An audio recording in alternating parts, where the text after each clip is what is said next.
الحمد للہ رب العالمین والعاقبۃ للمتقین والصلاة والسلام علی سید المرسلین۔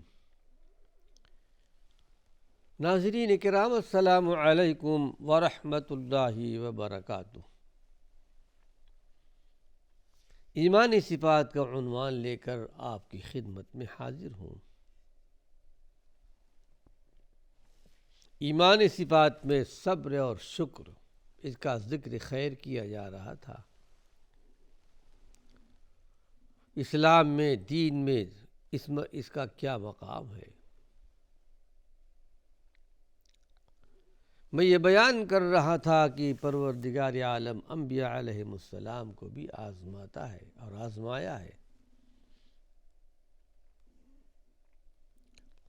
یعقوب علیہ السلام آزمائے گئے دو بیٹوں کے ساتھ، اور کیسے آزمائے گئے؟ آنکھوں کی بینائی چلی گئی رنج و غم میں، لیکن ان کا نعرہ تھا انما اشکو بثی وحزنی الی اللہ، میں اپنے رنج و غم کی شکایت صرف اللہ کی جناب میں، اللہ کے حضور میں کرتا ہوں۔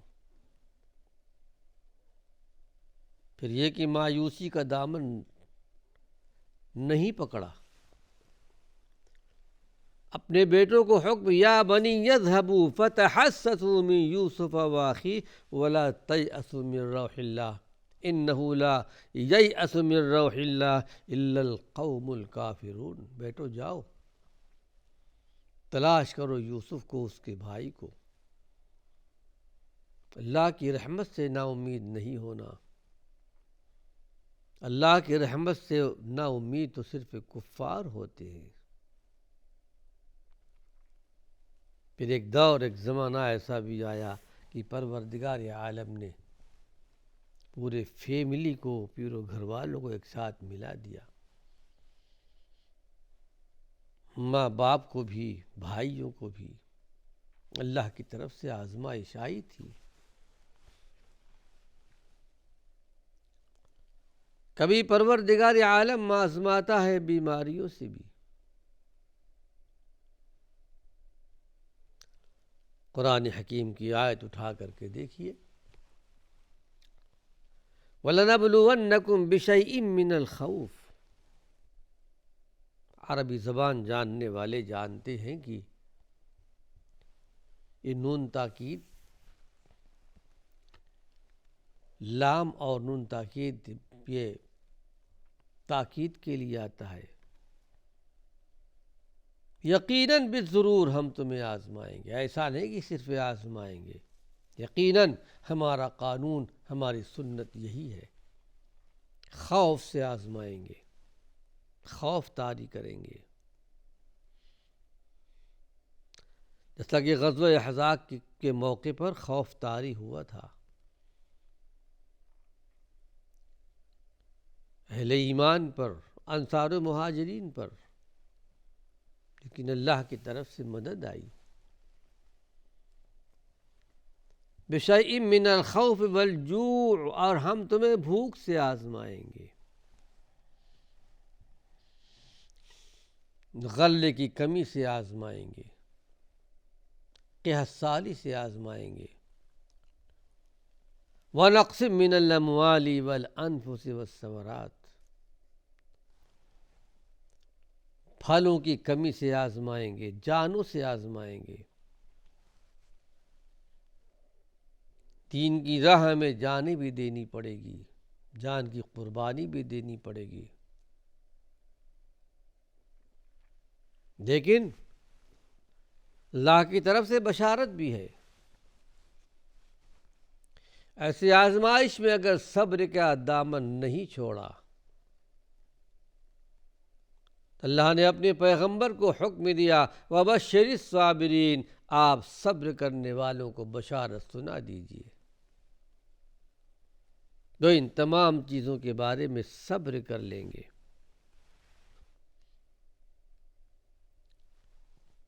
الَّذِينَ إِذَا أَصَابَتْهُمْ مصیبہ، جب کوئی مصیبت آتی ہے، کٹھن وقت آتا ہے تو ان کی زبانوں پر یہ بات ہوتی ہے کہ انا للہ و انا الیہ راجعون. بے شک ہم اللہ کے لیے اللہ کی امانت ہیں. ہماری زندگی اللہ کے لیے ہے. ہمارا جینا مرنا اللہ کے لیے، اوڑھنا بچھونا اللہ کے لیے. ہماری ساری زندگی کے ایک ایک سانس اللہ کے لیے، اور اللہ کی طرف ہم لوٹ کر جانے والے بھی ہیں. حدیث شریف میں آتا ہے جب کسی بندے مومن کو کوئی مصیبت پہنچتی ہے صبر کر لیتا ہے، مصیبت ختم ہو جاتی ہے، لیکن اس مصیبت پر انا للہ کہنے پر اسے اجر ملتا ہے. صرف یہی نہیں کہ صبر کر لے، اللہ کی طرف سے اجر ملتا ہے.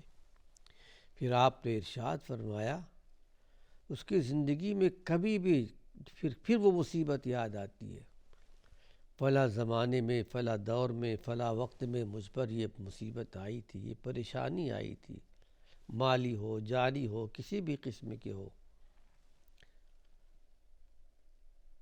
تو اس وقت بھی انا للہ و انا الیہ راجعون پڑھ لیتا ہے تو اس کو اتنا ہی ثواب ملے گا، اجر ملے گا، جتنا کہ پہلی مرتبہ انا للہ پڑھنے کا ثواب ملا تھا.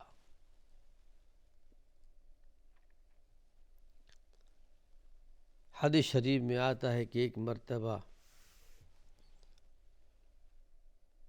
کسی صحابی تھے، تابعی تھے، بچے کا انتقال ہو گیا، چھوٹا بچہ تھا.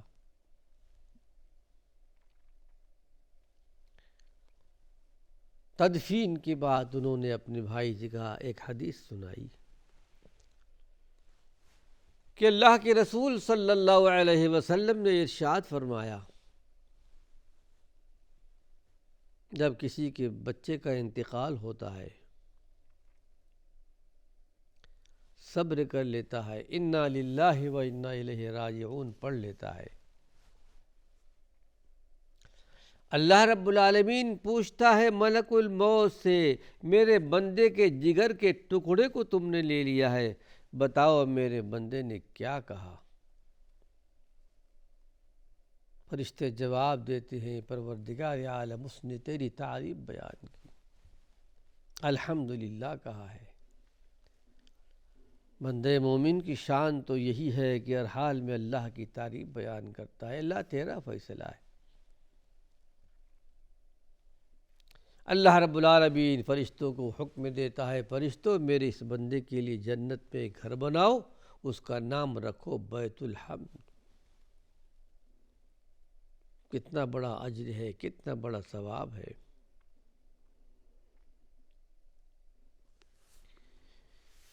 پھر حدیث شریف میں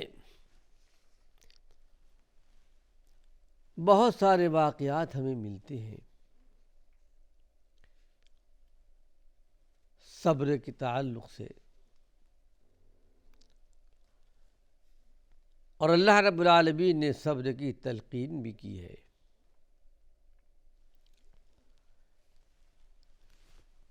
اور پھر یہ کہ قرآن حکیم میں اللہ رب العالمین فرماتا ہے ما اصاب من مصیبت الا باذن اللہ. تم کو جو بھی مصیبت پہنچتی ہے، تکلیف پہنچتی ہے، وہ اللہ کے حکم سے ہے، اللہ کا فیصلہ ہے. وَمَن يُؤْمِن بِاللَّهِ يَهْدِ قَلْبَهُ. مصیبت تو آتی ہے لیکن اس کے بعد بندے مومن جو اللہ پر حقیقی معنوں میں ایمان رکھتا ہے، کامل ایمان، اللہ اس کے دل کو ہدایت دے دیتا ہے. مفسرین نے لکھا ہدایت دینے کا مطلب کہ پروردگار عالم اس کے دل میں صبر ڈال دیتا ہے. جس کو ایمان و یقین کا اونچا مقام مل گیا ہو، اس کو صبر کا اونچا مقام ملتا ہے. مصیبتوں کا استقبال صبر کے ساتھ کرتا ہے۔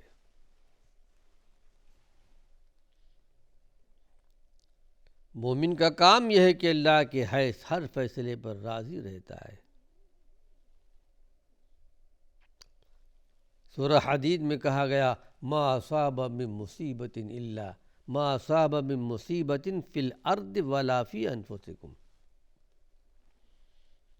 تم کو جو بھی مصیبت پہنچتی ہے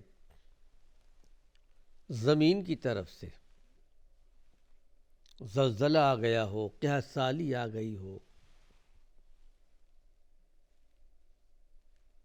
فتنہ فساد برپا ہو گیا ہو زمین پر، ولا فی انفسکم، یا پھر تمہارے جانوں میں کوئی مصیبت پہنچ گئی ہو، تمہارے بدنوں میں، جسموں میں بیماری نے پکڑ لیا ہو، الا فی کتاب، اے میرے بندو، ایمان لانے والو، جان لو کہ یہ ہماری کتاب میں محفوظ لکھا ہوا ہے۔ من قبل ان نبرأہا، اس سے پہلے کہ ہم تم کو پیدا کریں، تمہاری پیدائش سے پہلے لوح محفوظ میں ہم نے تمہاری تقدیر لکھ دی ہے۔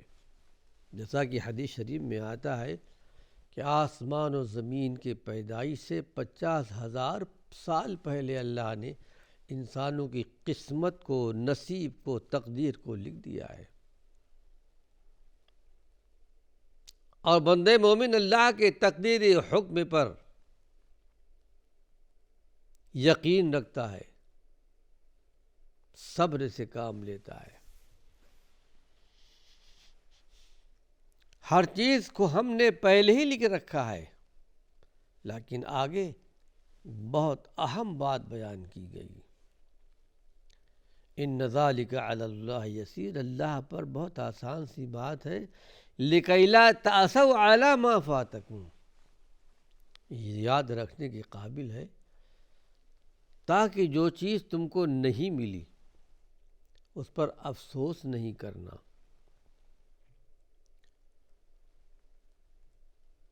جو چیز تم کو تمہاری زندگی میں نہیں ملی یا کچھ نقصان ہو گیا، چاہے جانی نقصان ہو چاہے مالی نقصان ہو،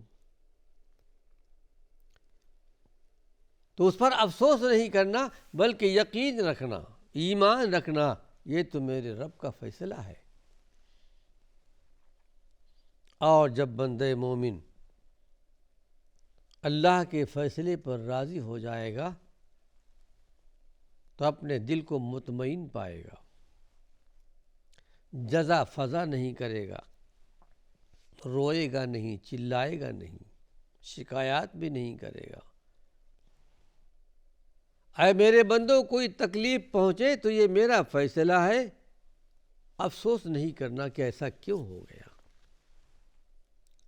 آگے ایک اور اہم بات بیان کی گئی، وَلَا تَفْرَحُوا بِمَا آتَاكُمْ، اور ہم نے تم کو جو کچھ دیا ہے اس پر اترانا بھی نہیں، فخر غرور نہیں کرنا۔ اگر تم کو تمہاری چاہت کی چیزیں مل گئی ہیں، عیش و آرام کی چیزیں مل گئی ہیں، تکبر اور غرور کو قریب نہیں آنے دینا۔ واللہ لا يحب كل مختال فخور، ارشاد ربانی ہے کہ اللہ رب العالمین ایسے فخر کرنے والوں کو، تکبر کرنے والوں کو پسند نہیں کرتا، ان سے محبت نہیں کرتا، اور اللہ جن سے محبت نہ کرے تو ظاہر ہے کہ اس کا کیا مقام ہوگا، کیا درجہ ہوگا۔ اللہ رب العالمین نے صبر کی تلقین کی ہے۔ اسی طرح جب اللہ رب العالمین حالات سازگار کر دے، چاہے ہر چیز چاہتوں کے مطابق مل رہی ہو، شادمانی کے سامان میسر ہوں، ہر قسم کا عیش و آرام موجود ہے، تو یہ نہ سمجھے کہ یہ میرے زور بازو کا نتیجہ ہے، اپنے قوت بازو کا نتیجہ نہ سمجھے کہ مجھے میرے علم کی بنا پر، ہنر کے بنا پر، صلاحیت کے بنا پر سب کچھ مجھے ملا ہے، بلکہ دل میں اس بات کا یقین تازہ کر لیں کہ یہ سب کچھ جو کچھ میرے پاس ملا ہے اللہ کا فضل ہے، اللہ کی بخشش ہے، سب کچھ اللہ نے عطا کیا ہے، ورنہ میرے بس کی بات نہیں تھی۔ اور یہ یقین بھی تازہ کر لیں، وہ پروردگار عالم جس نے مجھے سب کچھ دیا ہے، جب چاہے چھین بھی سکتا ہے۔ ایسے بہت سے واقعات آپ کو ملیں گے۔ کبھی ایسا بھی کہ غربت کا زمانہ، افلاس کا زمانہ، اللہ نے دولت دے دی، خوشیاں دے دی، عیش و آرام کے سارے سامان موجود ہیں، پھر ایسا وقت بھی آتا ہے کہ جب کبھی دانے دانے کے محتاج بھی ہو گئے۔ اسی مثالیں آج بھی موجود ہیں۔